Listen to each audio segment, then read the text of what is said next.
Today I'm joined by the Houston Astros color commentator on Space City Home Network, former Major League player who played 5 seasons for the Astros and one of the heroes for the 2005 Chicago White Sox, Geoff Blum. Blummer, how you doing? Good to be on with you. I appreciate your patience. Yeah, I think this is a year that pretty much every year the fans expect this team to make a deep run once again into the postseason. Hopefully they can go farther and get to the World Series again. What really excites you about this Astros team in particular in 2024? They've always have a tendency to have some young talent that comes up and has an impact. I'm curious who that might be this season. Spencer Arrighetti is a guy whose name gets thrown around a little bit, starting pitcher. And when you look at some of the injuries and maybe I am excited about the potential of having a full season of Jose Altuve, a full season of Yordan Alvarez, and then when we get halfway through the season, seeing a guy like Lance McCullers Jr. come back, Luis Garcia come back. And I think that's what I'm really excited about, is seeing some of these guys that we've become accustomed to seeing in the rotation or in the lineup, have those guys healthy and in there as consistently as possible. Yeah, I think you make a great point there. That last year Astros team had a lot of injuries. We talked about Altuve, about the World Baseball Classic, and then obviously Luis Garcia. We had Jose Urquidy kind of go through some stuff, and it was just a rough year in general. But that team was able to put it together and still make a decent run. But I think that's going to be really cool to be able to see these guys get together, and hopefully Lance McCullers as well. Excited about him. And what do you think is going to be kind of the biggest threats for this team this year? The AL West is obviously much closer now. Last year, we saw how tight it was until the last day. I would expect the division to be quite close again this year, I would think. The only thing that matters for the Seattle Mariners is can they score runs, and I think that they're focused more on putting the ball in play and playing defense behind that rotation. So it'll be interesting, but I still think it's the state of Texas is going to represent the American League West somehow. Yeah, it's going to be a really close fight. I think hoping for another great Lone Star series and seeing what the Astros can do. But Jose Altuve's extension, the 5 year, 125 was a massive contract, and Jose had a great year last year, and after missing start of season, finally got that cycle under his belt and had some really clutch home runs. Of course, we know what he's doing in the postseason, and got that 2,000 hits mark. What can you say about Jose Altuve? I guess being a Houston Astro for life, and I guess what he can bring to this team next season. I mean, with a full year this year, I think it's going to be really good.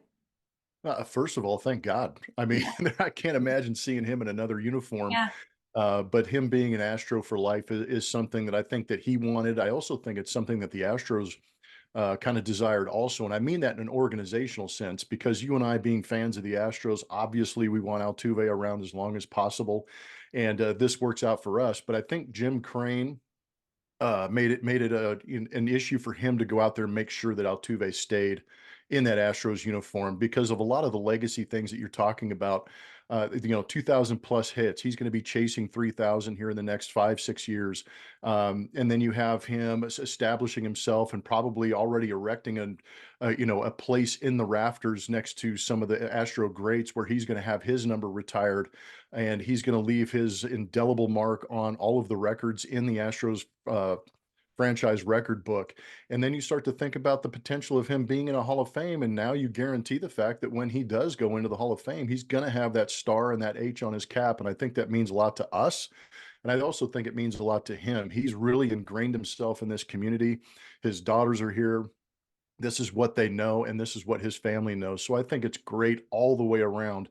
But a real credit to the organization and another credit to Jose Altuve for making the commitment also to stay here as long as he can. yeah. It was a big moment for the city. This Houston just loves Jose Altuve. I mean, he is one of the biggest sports icons of this city. The fans love him. He means a lot. So I mean, that was a big move, and hopefully we'll see him continue to break more records. And there've been a couple of interesting storylines with some player, and Joe Espada has been, the fans always been talking a lot about, Dusty Baker and, his approach compared to, Joe Espada. What are your kind of thoughts on the way he's going to be approaching, this season and the way he manages the team in terms of how it compares to what Dusty Baker was doing? Yeah, first of all, Dusty Baker, you couldn't have had a better manager in a difficult situation than the Astros did with Dusty Baker. And Dusty handled it with grace. He Mhm. handled it with maturity and that veteran experience that we all hoped. And I thought he did a great job. He really galvanized that clubhouse and got him to play hard. Finally got his World Series championship. But I think that it was, possibly a time for Dusty to make a change. And I think it was the Astros were ready for that change also. And the probably the biggest difference you're going to see between Dusty and Joe Espada is maybe I think he's also going to be able to motivate these guys in a different way than Dusty did. Dusty kind of had that calm demeanor, that veteran presence that said, we're going to go out there and play professionally every day. And I think Joe's excitement and desire to win is really going to come through in what these guys are able to do. So it's going to be a lot of fun to see Joe. I think he's going to be more aggressive in some of the moves that he makes. Maybe you're going to see some late inning pinch hits. Maybe you're going to see some defensive changes. But Joe's still going to be a hands-on type guy. And I like the fact that they kept him internally because he already has the rapport in the clubhouse. He's already shown leadership. And I think that's an easy transition for players to make. It's just a plug and play with Joe Espada. And don't forget, being bilingual, I think this day and age, especially with a team as diverse as the Houston Astros, is going to be an asset for him.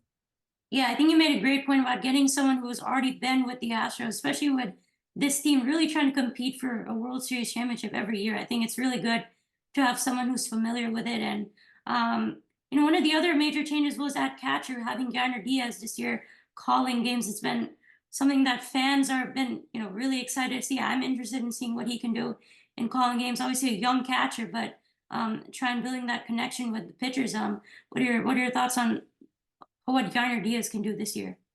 Well, I think it's pretty amazing. If you've been watching MLB Network, they've rated the top 10 at every position on the baseball field throughout all of Major League Baseball, and Yainer Diaz is already eighth. And he played basically half a season last year for the Astros and didn't play at all in the postseason. So I think there's high expectation. We knew that Yainer was very good coming over from the Guardians. And I think that the offensive side, he's going to have ups and downs, but I think he's going to be a valuable power source. We're going to see much what we saw in 2024 that we saw in 2023, where he's got this electricity going through the zone and he's able to square some baseballs up and hit some bombs. But I think the biggest question, you're right, is the fact, how is he going to handle this pitching staff? There's some veterans on there. There's some young guys on there. But, being a big league catcher, there's a lot more to it than just showing up and putting some fingers down or punching a number into a pitch com and having your pitcher nod his head. Yeah. You've got to understand personality, you've got to understand stuff, and you've got to understand situations. So there's a lot on his plate, but he's got all of spring training to develop that rapport with all of these guys on that pitching staff, and hopefully it goes well. And I think the addition of Victor Caratini is going to be great for him, some veteran presence there. But expect Josh Miller, Joe Espada, and a lot of these coaches to really work with Yainer Diaz to get him more comfortable with the pitching staff. Yeah, definitely. I think again this year, I think it has to be pitching as another key factor for this team. They were pitching really well, and in the postseason sometimes just doesn't go your way. And I think Framber was really great throughout the season. Had that no hitter, of course, and just couldn't really, I guess, finish the job. But the pitching overall has been really great for this team. Having Justin Verlander, of course, back. Hopefully, he's gonna be healthy. But I guess fans are excited to see Jim Crane kind of spend that money and being able to get a big acquisition like that. What are your thoughts on this team being able to go out there and get some big names for this team, and maybe hopefully later on in the season they can keep adding to it? Yeah, you can look at it a couple of different ways too, because what the impact that Josh Hader has on this team, just statistically and on your roster, is very good. All of a sudden, like I said, you've got three closers at the back end of that bullpen. Josh Hader brings a 15 per 9 inning strikeout rate that he has. The Astros love the guys that can go out there and get swing and miss, and Hader definitely fills that. Then you look at it from the fan perspective, and you appreciate Jim Crane recognizing that this team needed something, and he's willing to go out there and pay it, and kind of go over that. That tax threshold, so to speak, or that soft cap in baseball, and pay the fine to have that kind of quality talent. So he understands that his team's good, and he went out there and made them better. That's what we all appreciate, is they continue to increase this winning window they're in right now by adding a reliever like Josh Hader. It's pretty impressive. Yeah, definitely. I think I remember reading this about Jim Crane saying that as long as I'm here, the window's not going to close. And I thought Gotta that love it. yeah, yeah, I love that. Um, Definitely, you want to continue to see this team keep getting more wins. And I was curious, as someone who you were pretty versatile back in your playing days, as um, what do you think about Mauricio Dubon and what I guess the positions he could do and how the Astros can use him this year, especially he has because he was really great last year and made a lot of Mhm. plays.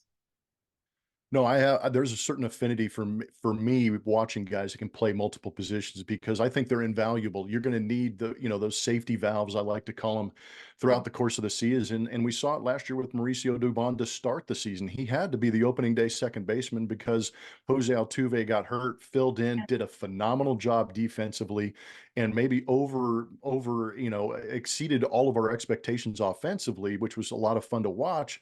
And I think that's only made him better at his job of playing multiple positions, hitting anywhere in the lineup, doing whatever's asked of him. So I expect him to, back up everybody on that infield, give them a breather when they need it. He can play center field, he can play left field. He's just a plug and play guy. And then you add the attitude to it. Mauricio is a guy that just wants to play the game. Just put me in the lineup. I'll figure out which glove to wear and where to throw the ball when it's hit to me. And that's kind of the beauty of Mauricio Dubon is he's not going to complain. He just wants to play and he doesn't care where it is. But it's also a credit to guys that are able to do that. In order to be able to do that, you've got to be a very good athlete. You have to have a very smart baseball mind. And you also have to have a little bit of humbleness to you to go out there and understand that I'm not going to be the everyday shortstop, but I can play every day in multiple positions. And you've got to go out there and prepare. And that's what Mauricio does.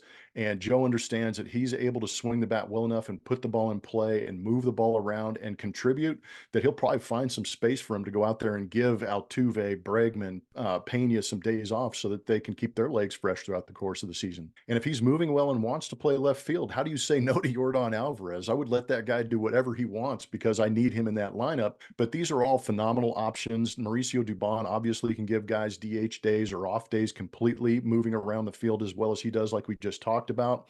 But these are all things that Joe. I would imagine if there was a way to get into Joe Espada's office, he's probably got or get onto his computer and Yes. see what kind of lineups he's written out already, because that's part of the fun of being a fan and a manager is that you get to write all these names down and figure out where you could put them or how you could manipulate the defense to better suit who's on the mound. Because if Framber Valdez is pitching, he's a heavy ground ball guy. You put your best infield defense out there. If Justin Verlander is out there pitching, he's a high fly ball guy. You put your best outfield defense out there. So there's a lot of things going into this with the metrics and the desire to have the best lineup out there. Yeah, definitely. But I think at least with this Astros team, they have plenty of options, and I think that's obviously one of the biggest things in baseball. And was seeing Jeremy Pena and his new swing, he kind of had some Mhm. different mechanics, and was curious what you thought of what was curious what you thought of that. He had a lot of movement pre-pitch, trying to get himself ready to hit, and obviously it worked pretty darn well in 2022 when he was the ALCS and World Series MVP. He got hot at the right time. But I also think that, trying to understand how you're going to maintain that swing throughout the course of a big league season and throughout the course of your career might be a little much. I didn't necessarily like the in-season adjustment so drastic that he made, and I think that kind of affected his ability to drive the ball. But now he's got a full off season in. He's obviously one of the strongest players on the team with his physical ability to go out there. And now he's developed a swing in the off season. Yeah, definitely. I think he definitely has the power. I mean, we've seen what he looks like Oh physically. yeah, I mean, I'm sure he's going to hit a lot more home runs this year, especially more than the 10 that he had last year. And I just, agree. yeah, just the last few questions here for you. You obviously played for the White Sox, back in the day, and you hit the huge home run here in Houston in 2005. And I was wondering if you do you remember everything about that day and that moment? 100%. Yeah, it's hard to believe that it's going into this season. It'll be 19 years since that happened. Obviously, in 2025, that will be the 20-year anniversary of that, and it still feels the memories are still as fresh as they were when it happened. It's something I'm always grateful for. Obviously, it was a little bittersweet having done it against an organization that I truly do love. and now sitting in the booth and calling games for the Astros. I'm grateful that they've been able to get their rings and have their success, so I can talk about mine a little bit more with less angst behind it. But it's one of those things that I'll never forget. Everybody wants, I think everybody in life, whatever business you're in, you want to be able to have an impact and say that you accomplished something in your profession that you'll remember forever. And that was my moment in 2005. So I'll always be grateful for the White Sox and Ozzie Guillen taking a chance on a utility player in the middle of the season to make a trade, and obviously Ozzie Guillen putting me in that game and putting me in that situation. I'll be grateful for forever. So yeah, I still think about it, and it still feels pretty fresh. Yeah, it was a very special moment, and I believe there's a statue outside the stadium there, correct? Yeah, Yeah. yeah. If I'm ever lacking in motivation or not feeling too confident in myself, I can bring that picture up and get my confidence back. Thanks. Yeah, definitely. You mentioned, being able to call games for the Astros, after that. And I think the fans really appreciate the work that you, TK, and Julia do for this team. And especially that the run that they've been having when you guys joined the broadcast, and then, the consistent growth of this team. I think it's been really amazing. And I guess, what do you think about all the support that Houston's been able to give you guys over the years? It's been amazing, and that was one of my worries, is understanding my history and now broadcasting for a team. But there were so many things that was part of it. But filling in for a guy like Jim, just or taking over for a guy like Jim DeShays, who was beloved in Houston, and then looking back and understanding the great broadcasters that have come through Houston, there is a strong legacy of quality broadcasters in the Houston Astros organization. So to be able to become a part of that was something that I didn't even fathom or dream about. But now that I'm here, I couldn't be more grateful or honored to be able to sit in that seat. But I also kind of made it